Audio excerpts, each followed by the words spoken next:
Hello student.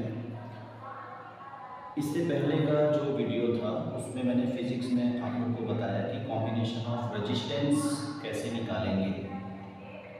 आज की video में मैं बताऊंगा कि रेजिस्टेंस का फॉर्मूला हम डिराइव कैसे करते हैं, या फिर एक लॉन्ग आंसर क्वेश्चन है, ओम का नियम लिखकर प्रतिरोध के लिए व्यंजक उत्पन्न करो, है ना। R is equal to m l divide by n e square tau. ये रेजिस्टेंस का फॉर्मूला है, और ये रेजिस्टेंस का फॉर्मूला अभी तक ये क्वेश्चन वैसे आया तो नहीं है, लेकिन ये क्वेश्चन आ सकता है ना। तो इस क्वेश्चन के लिए हम लोगों को थोड़ा सा तैयार रहना पड़ेगा। क्वेश्चन ये है कि ओम का नियम लिखकर प्रतिरोध के लिए व्यंजक आप लोगों को उत्पन्न करना पड़ेगा। ठीक, तो देखिए, ओम का नियम तो कई बार पूछा जा चुका है। अब अभी तक क्योंकि ये क्वेश्चन नहीं पूछा गया है, इसलिए ये थोड़ा सा इम्पोर्टेंट हो जाता है, तो हम इस पर थोड़ा सा आज बात कर लेते हैं। ठीक है, तो हम एक कंडक्टर ले लेते हैं, ये ऐसा, और इस कंडक्टर पे एक वोल्टेज हम यहाँ पर अप्लाई करते हैं, plus minus V voltage apply करने के साथ इसमें करंट फ्लो होना शुरू हो जाता है। इसका लेंथ हम ले लेते हैं एल, और क्रॉस सेक्शनल एरिया जो है वो क्रॉस सेक्शनल एरिया हम लोग ले लेते हैं ए। लेंथ मैंने ले लिया है इसका एल, और क्रॉस सेक्शनल एरिया जो है वो मैंने ले लिया है इसका ए क्रॉस सेक्शनल एरिया। ठीक है, अब जब हम इस पे करंट देते हैं तो इलेक्ट्रॉन जो है वो एक अपनी वेलोसिटी से चलता है, औसत वेग जिसको हम लोग बोलते हैं। तो करंट और उस औसत वेग के बीच का रिलेशन है n e a v t. ये पहले मैं ये कुछ फॉर्मूले बता दूं जो उपयोग में आने वाले हैं, जो यूज होगा। पहला I is equal to n e a v d. अब देखो n क्या है, इलेक्ट्रॉन की संख्या, E क्या है, इलेक्ट्रॉन पर चार्ज, मैंने पहले क्लास में बताया कितना होता है। A क्या होता है हमारा क्रॉस सेक्शन एरिया, और वीडी का मतलब है ड्रिफ्ट वेलोसिटी, या इसको बोलते हैं अनुगमन वेग। अनुगमन वेग की परिभाषा भी पूछा जा सकता है। तो अनुगमन वेग मैं एक बार फिर बता दूं, बैटरी लगाने के बाद इलेक्ट्रॉन एक निश्चित औसत वेग से गति करते हैं, और इस निश्चित औसत वेग को हम लोग बोलते हैं अनुगमन वेग। अनुगमन वेग का जो मान होता है ये होता है 10⁻⁴ मीटर पर सेकेंड के आसपास, और इसकी जो यूनिट होती है वो होती है मीटर पर सेकेंड। दूसरी चीज, ओम का नियम ये कहता है कि जब किसी भी पदार्थ की भौतिक अवस्था में परिवर्तन ना किया जाए, मतलब उसकी लंबाई, उसका क्षेत्रफल, उसका ताप, जैसे आप लोग को ओम का नियम क्या है लिखने को आए तो आप सीधा सीधा लिखना कि जब किसी चालक की भौतिक अवस्था, ब्रैकेट में लिखेंगे आप लोग लंबाई, क्षेत्रफल और टेम्परेचर या ताप में कोई परिवर्तन ना किया जाए, तो उसके सिरों पर लगाया गया विभवांतर, जो हमने वोल्टेज अप्लाई किया, वो करंट के डायरेक्टली प्रोपोर्शनल होगा, या उसके सिरों पर लगाया गया विभवांतर करंट के धारा के अनुक्रमानुपातिक होगा। तो V इज इक्वल टू यहाँ पे आ जाता है R इंटू आई, या फिर R इज इक्वल टू ये आ जाता है V अपॉन आई। ये फॉर्मूला भी इस्तेमाल होगा। ये दूसरी चीज। तीसरी चीज होता है, जब हम यहाँ पर बैटरी लगाते हैं, बैटरी लगाने से एक विद्युत क्षेत्र बन जाता है। ठीक है, विद्युत क्षेत्र बन जाता है, और ये विद्युत क्षेत्र की वजह से इलेक्ट्रॉन पर एक फोर्स लगता है, और इलेक्ट्रॉन ऐसा चलना शुरू करता है। तो ये फोर्स कितना होता है, F is equal to q into E.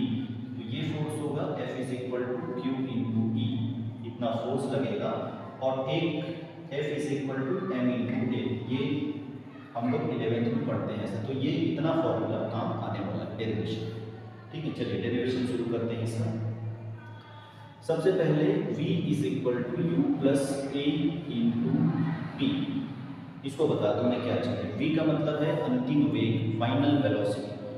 U का मतलब है प्रारंभिक वेग, इनिशियल वेलोसिटी। आप चाहो तो आप कॉपी में ऐसे नोट भी कर सकते हो। A का मतलब है एक्सेलरेशन या त्वरण, और T का मतलब है समय, कि इलेक्ट्रॉन को चलने में कितना समय लगता है। तो यहाँ पे हम लोग T का इस्तेमाल नहीं करते, यहाँ हम लोग टाउ का इस्तेमाल करते हैं। इसको बोलते हैं हम लोग टाउ।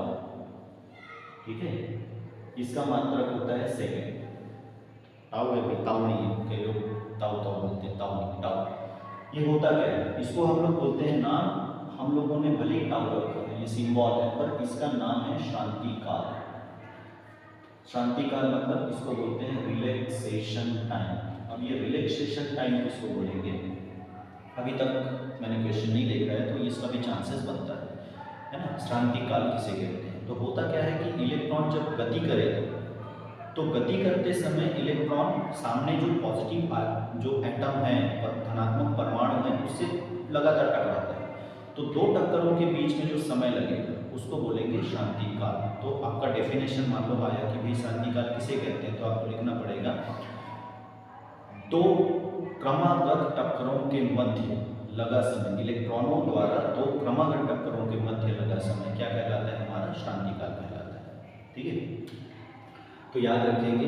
अब हम लोग क्या करते हैं, इनिशियली मान के चलते हैं कि u 0 है, प्रारंभिक वेग 0 है, और यहाँ पे v की जगह हम लोग लेते हैं vd। तो vd इज इक्वल टू बन गया a इंटू टाउ, ये बन गया हमारा vd। ठीक है, अब देखो यहाँ पे ये दो फॉर्मूला मैंने f equal to q into e और f equal to m into a, ये हो गया मेरा इक्वेशन नंबर 1, ये हो गया मेरा इक्वेशन नंबर 2, ये हो गया मेरा इक्वेशन नंबर 3, ये हो गया मेरा इक्वेशन नंबर 4। यहाँ से मैं बात करूँ तो f is equal to q into e equal to m into a. यहाँ आपको थोड़ा सा लिखना पड़ेगा, वी नो दैट, हम जानते हैं f equal to q into e equal to m into a. तो यहाँ से आपको क्या मिल जाएगा, acceleration q e divide by m। q है हमारा चार्ज। अब q एक्चुअली आवेश को हम लोग q से बताते हैं, क्योंकि यहाँ पे इलेक्ट्रॉन है, इसलिए q की जगह हम लोग क्या ले लेते हैं, e। तो ये हमको मिल गया एक्सीलरेशन, और ये एक्सीलरेशन हम लोग यहाँ पे रख देंगे। तो vd is equal to e into e divide by m into tau. ये हमारा कंप्लीट vd लिख दिया। ये आपका पहला स्टेप। सबसे पहले आपने क्या किया, v is equal to vd equal to u plus at, u आपने 0 माना, vd equal to a into tau. फिर आपने ये इक्वेशन बनाया, f equal to q e equal to m into a। फिर यहाँ पे आप चाहो तो लिख सकते हो, हम जानते हैं, है ना, आप जानो या ना जानो इससे मतलब नहीं, लेकिन आपको लिखना पड़ेगा। ठीक, तो acceleration equal to e into e divide by m, तो vd equal to e into e divide by m into tau.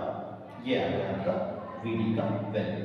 ठीक है, यहाँ तक बात समझ में आ गई सबको। अब आगे चलते हैं थोड़ा सा। ये देखिए, ये equation I is equal to NEA VD, तो इस इक्वेशन को उठा लो, I is equal to NEA VD। ये जो VD का मान हमने निकाला, इस VD की वैल्यू को यहाँ पे रखो, तो ये हो जाएगा NEA VD की जगह पे E into e divide by m into tau. इसको कंप्लीट लिखोगे तो I इज इक्वल टू, देखो n e इंटू ई का हो गया e का square, a into tau divide by m into e. ठीक है, यहाँ पे एक फॉर्मूला और इस्तेमाल होगा, आपका जो e होता है, e जो हमारा e होता है, e इज इक्वल टू होता है v डिवाइड बाई l। तो I is equal to NE square a into tau divide by m into e की जगह पे क्या रखो आप, v divide by l। v divide by l रखो, तो I is equal to NE square a into tau divide by m into l into आ गया आपका v। तो I upon v is equal to NE square a into tau divide by आ गया आपका m into l। एकदम simple है, एक एक लाइन एक एक स्टेप को आपको क्या करते जाना है, सॉल्व करते जाना है। ठीक है, ये इस तरीके से। अब यहाँ पे R इज इक्वल टू होता है V अपॉन I, तो I अपॉन V ये आपका बन जाएगा 1 upon R। R is equal to होता है V अपॉन I, तो I अपॉन V क्या बन गया, 1 अपॉन R। तो I अपॉन V हो गया 1 अपॉन R, तो 1 upon R is equal to NE square a into tau divide by m into l। तो R इज इक्वल टू आ गया m into l divide by a into tau. ये आपका जो resistance है, वो रेजिस्टेंस का डेरिवेशन आपको यहाँ तक करना पड़ेगा। ठीक है, तो आप लोग क्या करें, एक कॉपी पेन उठाएं, बढ़िया रेजिस्टेंस का डेरिवेशन है, मैंने रेजिस्टेंस का डेरिवेशन जो आपको करवाया उसी डेरिवेशन को आप 4 से 5 बार बिल्कुल आप प्रैक्टिस कीजिए, तो इस तरीके से ये डेरिवेशन जो है वो कंप्लीट आपका हो जाएगा। अभी तक ये क्वेश्चन नहीं आया है तो कई लोग हो सकते हैं रिस्क ले लें, पर मैं कहूँगा कि एक बार आप इसको करके जाएं, आए तो आपको रॉन्ग आंसर मिलेगा, है ना, और नहीं आए तो भी कोई नुकसान नहीं है आपका, थोड़ा सा ज़्यादा पढ़ लेने से कोई नुकसान किसी का होता नहीं है, पर आप रिस्क मत लें, थोड़ा सा इसको कवर करके जरूर जाए। ठीक है, तब तक स्ट्रगल कीजिए, फिर संकल्पित होकर पढ़ाई कीजिए, मेंस की तैयारी बहुत अच्छे से करें। Thank you.